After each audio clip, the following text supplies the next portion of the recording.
Bienvenue à Partage et Prière. Le titre du message aujourd'hui est « Connaître Jésus, c'est ma vie ».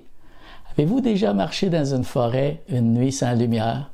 Alors, tu ne peux pas te guider, tu n'as aucune assurance où tu vas, mais c'est un peu comme ça ceux qui ne connaissent pas la Bible.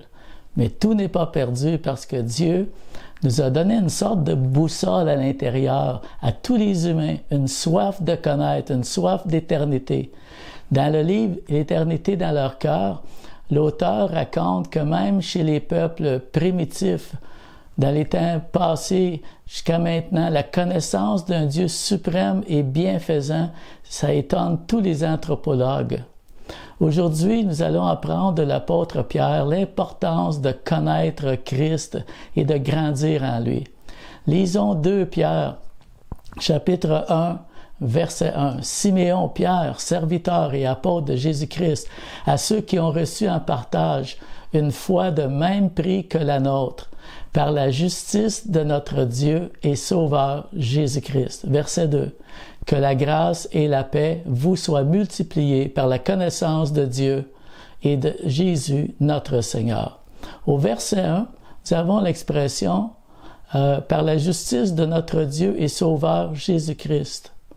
Cette expression-là, c'est une des plus fortes déclarations dans le Nouveau Testament sur la divinité de Jésus-Christ. Alors, à qui s'adresse ce texte? À ceux qui ont reçu en partage une foi semblable à celle des apôtres. Quelle belle description des chrétiens. Vous rappelez-vous comment vous avez reçu, vous autres, la foi au tout début, à l'origine? Nous avons eu cette foi quand on a fait connaître la justice de notre Dieu et Sauveur Jésus-Christ par le message de l'Évangile. C'est comme ça qu'on a reçu la foi. Même si au moment de la nouvelle naissance, notre connaissance était très élémentaire, notre foi est quand même d'un grand prix, de la même valeur que celle de Simon-Pierre. Wow, c'est tout un encouragement, ça, pour les nouveaux chrétiens. Pierre connecte la foi à la connaissance que nous avons de Dieu, de Jésus et de son œuvre. Au verset 3, on lit « Comme sa divine puissance nous a donné tout ce qui contribue à la vie et à la piété, au moyen de la connaissance de celui qui nous a appelés par sa propre gloire et par sa vertu. » Voyez comment Pierre insiste sur le mot « connaissance ». Connaissance de Dieu et de Jésus. Connaissance de celui qui nous a appelés. Au verset 3, Pierre insiste que c'est par le moyen de la connaissance de celui qui nous a appelés par sa gloire et par sa vertu. Ici, on veut vraiment parler des attributs de Dieu, des attributs de la divinité de Jésus, de sa nature divine, du caractère divin. Alors, moi, je sais qu'au tout début de ma vie chrétienne, quelqu'un m'avait donné une concordance. Et pendant un hiver, alors que j'étais en chômage, j'avais écrit 3 cahiers de notes remplis de versets. Je cherchais des thèmes dans la concordance comme amour, foi, péché, et je transcrivais dans mon cahier tous les versets que j'apprenais. J'étais vraiment assoiffé de connaître toutes ces choses. Et l'été suivant, ça c'était en 79, nous avons participé, Brigitte et moi, à Mission Gaspésie, et le Seigneur a pu beaucoup m'utiliser, car même si j'étais un très jeune chrétien, j'avais tellement accumulé de connaissances, de versets de la Bible, que je me suis retrouvé le traducteur, parce qu'on parlait anglais et français dans ce camp d'évangélisation-là. Les chrétiens devraient tous étudier davantage pour comprendre la nature et le caractère de Dieu. Moi, je vous suggère la théologie systématique. Qu'est-ce que je veux dire par ça? La théologie systématique, c'est tout simplement rechercher tout ce que toute la Bible enseigne sur n'importe quel sujet. Par exemple, si vous voulez apprendre sur Dieu, un livre de la Bible parle de Dieu, mais ne raconte pas tout au sujet de Dieu. Donc, en faisant des recherches systématiques, on regroupe, c'est pour ça qu'on appelle ça systématique, on regroupe les thèmes, on regroupe les versets, on regroupe les contextes, et là, on apprend davantage. Et c'est en grandissant dans cette connaissance de Dieu qu'on découvre la nature de Dieu, sa puissance, son amour, sa sainteté. Et tout ça, cette connaissance-là, solidifie notre foi et nous donne plus d'assurance dans notre marche chrétienne. La connaissance de Jésus occupe une place centrale dans l'enseignement de Pierre. Dans sa courte épître, il l'utilise 4 fois. Dans 2 Pierre, chapitre 1, verset 8, on lit « En effet, si vous avez ces qualités en abondance, elles vous pousseront à agir et vous feront progresser dans la connaissance de notre Seigneur Jésus-Christ. » Ce verset est traduit de 2 façons dans différentes versions de la Bible, soit positif comme nous venons de lire, ou bien non, plus négatif. Comme dans la Louis II 21. Elle ne vous laisse pas inactifs ni stériles pour la connaissance de notre Seigneur Jésus-Christ. D'une façon, on voit, on progresse et on devient actif, ou de l'autre façon, elle ne nous laisse pas inactifs ou oisifs ou stériles. Ce sont des arguments conditionnels. Ça commence avec un « si » et ça présente 2 idées qui s'opposent. Il y a soit une progression ou soit il y a un déclin dans la connaissance de Dieu. L'expression « stérile et infructueux » décrit les chrétiens qui manquent d'études, de prière, de discipline. Comme ça, ils ne peuvent pas mettre en pratique la parole de Dieu parce qu'ils manquent de cette connaissance-là. Plus tu connais Jésus, plus tu vas l'aimer, plus tu deviens semblable à lui, plus l'Esprit t'utilise dans l'œuvre de Dieu. Vous savez, il y a différents types aussi de connaissances dans la Bible. On a la connaissance de Dieu naturelle et la connaissance de Dieu révélée. Qu'est-ce que je veux dire par ça? La connaissance naturelle, c'est ce qui est plutôt basé sur le fait qu'on voit Dieu comme créateur. On regarde la nature, on regarde sa beauté, on regarde la complexité, le corps humain, la beauté, les ombrages, les couleurs variées, les animaux, les sortes, les plantes et tout ça. Et puis on vient à la conclusion qu'il faut qu'il y ait une intelligence supérieure, il faut qu'il y ait un créateur de toute cette merveille. La deuxième, c'est la connaissance révélée. Et ça, c'est par le message de la Bible, ou le message de la révélation progressive, jusqu'à ce que nous arrivions à la révélation de Jésus, qui est le Messie, le Sauveur qui avait été promis. Puis à la nouvelle naissance, nous commençons à connaître Dieu personnellement. C'est par expérience qu'on commence à connaître Dieu. Ensuite, nous avons le Saint-Esprit qui révèle les choses que Dieu a préparées pour ceux qui l'aiment. Et comme nous aimons Dieu, nous savons que le Saint-Esprit va nous révéler des choses qui nous concernent, que Dieu veut faire dans notre vie, ou nous montrer ou nous enseigner. C'est le Saint-Esprit qui fait ça, c'est par révélation. Une autre façon importante pour notre croissance, je donne un contexte ici dans le chapitre 2, c'est le contexte qui parle de l'influence des enseignants auxquels on s'expose. Dans ce contexte ici, ce sont des mauvais enseignants, des faux enseignants. Alors, nous avons la responsabilité, vous et moi, de protéger notre âme. Parce que quand on s'ouvre à des enseignants, on ouvre notre vie spirituelle à leur influence. 2 Pierre 2,20 nous dit, « En effet, si par la connaissance de notre Seigneur et Sauveur, Jésus-Christ, ils ont pu échapper aux souillures du monde. » Voyez ici, ils ont échappé aux souillures du monde par l'Évangile. Et s'ils se laissent reprendre et dominer par elles, leur dernière condition est pire que la première. Gardons l'idée du contexte. Ici, ça décrit l'effet de la puissance de l'Évangile. Vous savez, Paul a dit dans Romains 1,16, « Je n'ai pas honte de l'Évangile. » C'est la puissance de Dieu pour sauver ceux qui croient. Alors, on voit cette explication-là ici parce que Pierre nous dit, c'est par la connaissance de l'Évangile qu'on a pu échapper aux souillures du monde. Maintenant, c'est à nous de faire attention à ce qui peut polluer nos pensées, à faire attention aux influences qui pourraient nous détourner de Christ. Connaissez-vous des amis qui ont suivi Christ pour un temps, mais plus tard se sont laissés de nouveau séduire par le monde et ne sont plus avec nous? C'est triste, mais ça arrive. Pierre conclut sa lettre avec un encouragement solennel. 2 Pierre 3,18, au contraire, progressez sans cesse dans la grâce et dans la connaissance de notre Seigneur et Sauveur Jésus-Christ.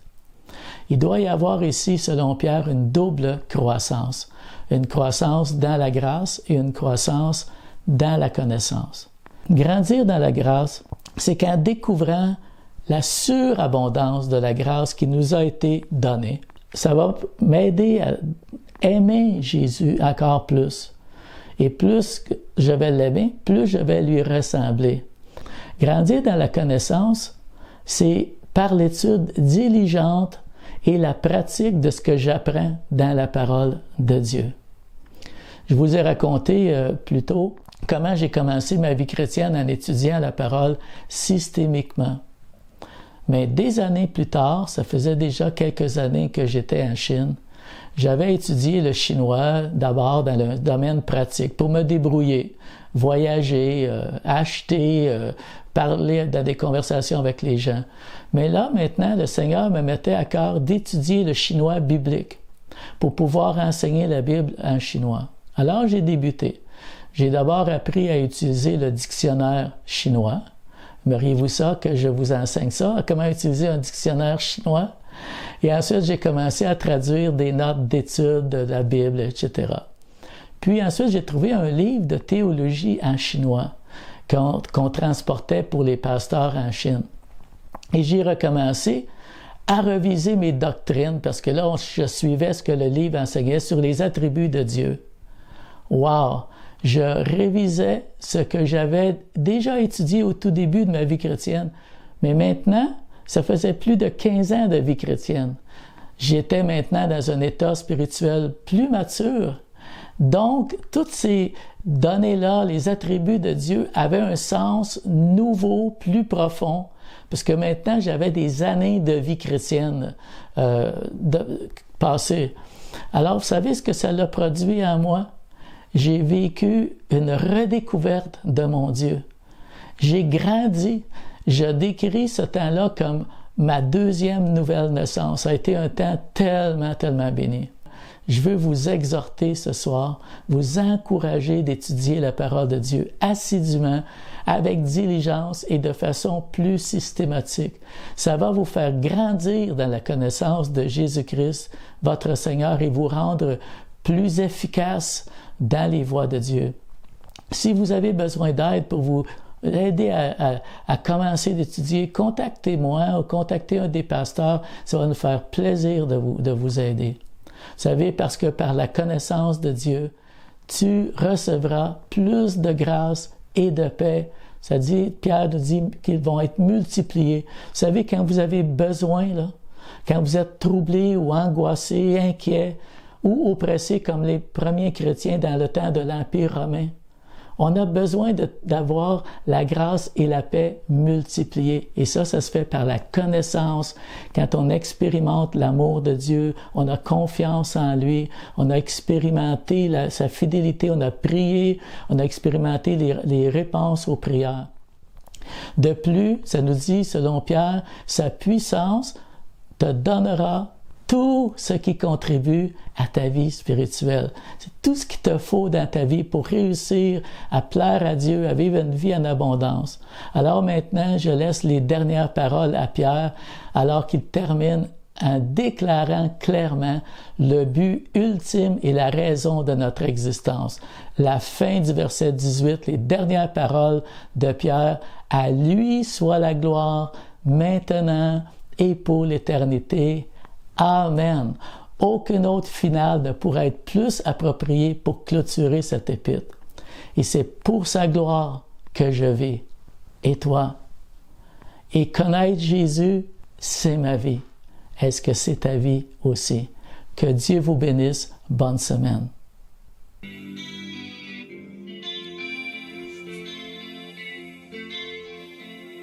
De toi, je veux m'approcher, connaître ton cœur, prosterné devant ta grandeur. Couvert de ta grâce, je vivrai pour te glorifier. Tu es ma force, tu es ma force, mon appui. Quand l'angoisse surgit,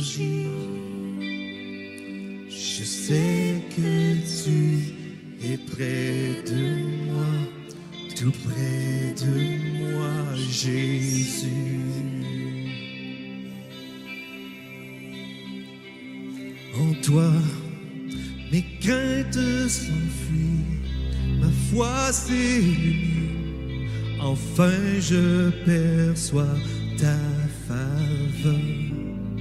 Couvert de ta grâce, je vivrai pour l'éternité. Tu es ma force, mon appui. Quand l'angoisse surgit, je sais que tu es près de moi, tout près de moi. Tu es la vérité, la vie, le chemin qui conduit mon cœur à s'approcher de toi, tout près de toi, Jésus.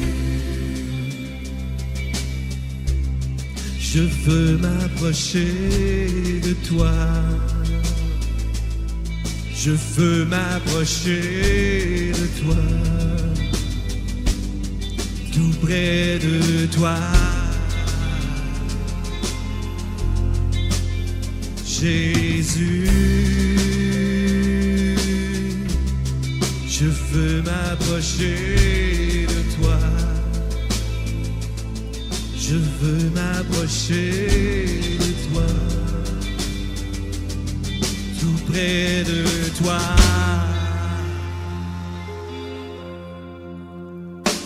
Tu es ma force, mon appui.